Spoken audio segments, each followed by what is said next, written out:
What is wrong has to be called out as wrong unequivocally. There cannot be biases in that. There cannot be any scope of safeguarding those criminal minded people who look at women in a very sexist manner, misogynistic manner, and have some pathetic, hate filled ideas, divisive ideas about religion. What you saw on the New Year's Day was that it was a repeat of what had happened earlier because no action was taken earlier. It emboldened these people.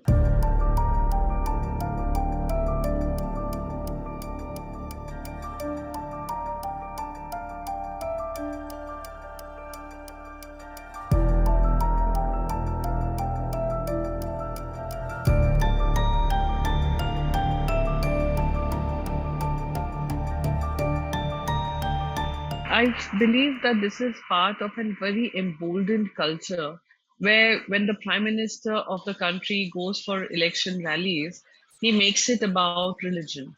When the home minister of this country talks about the governance model on the basis of religion, when chief ministers of, let's say, Uttar Pradesh, also when he is campaigning actively right now, reduces it to this particular narrative, not about a development agenda, that is when you see a citizenry which is emboldened. When you see that cyber crimes are not taken on a priority, especially when it comes to this kind of trolling, you will see them emboldened. And that is the unfortunate reality that prevails in this country right now, that women face on social media, and how communal trolling has also become a part of the narrative of communal tensions that prevail. For women to be online, to be heard, to be spoken, to be heard impactfully on their political choices, on what they believe governance should be, what policy should be, what politics should be, till now is a very closed, barricaded space. There are very few women as compared to men in on these platforms, where women belonging to a particular religion, belonging to a vocal community of women, and of course their gender, play a big deterrent in trying to bully them into silence.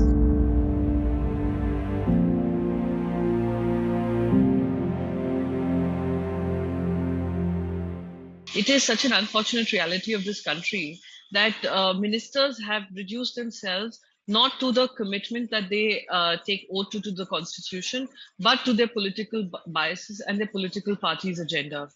You have a women and child welfare minister who will speak up on issues as soon as an opposition is identified.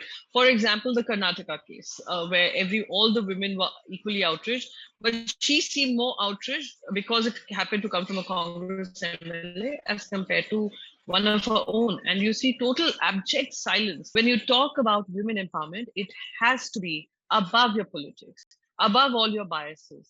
It has to be in totality. Any woman feeling disempowered has to be spoken up and taken with all seriousness by this ministry. I would say the same applies for even law and justice. The same applies even for IT. Let's not be reduced when you take the oath to the constitution. Of course, you have reached this platform, this particular stage because of your political party and the choices you've made. However, once you've taken oath to the constitution to serve as a minister, you're duty bound to serve one and all, even those who did not vote for you.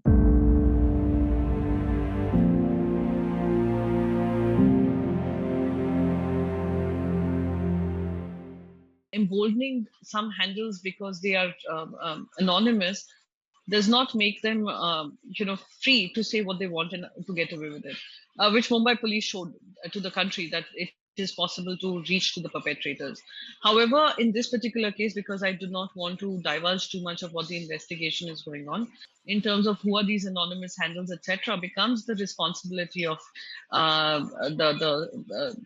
intermediaries, for example, Twitter India or GitHub. Both of them will have to cooperate. Otherwise, there has to be has to be some stringent measure that comes into place for these platforms who think that they have no responsibility towards the law and order systems of those countries where they are providing these services. India can not be a mere market to them with zero responsibilities given to them.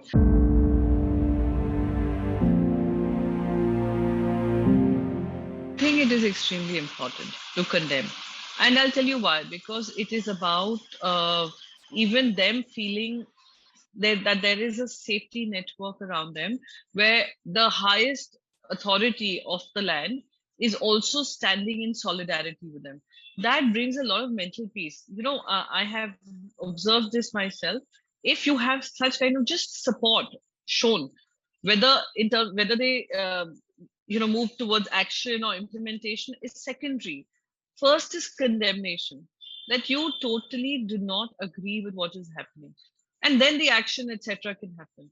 A message that goes out to the country, that we treat you all like equals. We do not treat you like second class citizens, or we treat you the status because of your religion that is there. So I think that any government of the day, if it is in power, irrespective of caste, creed, religion, or gender, they will stand up for what is wrong.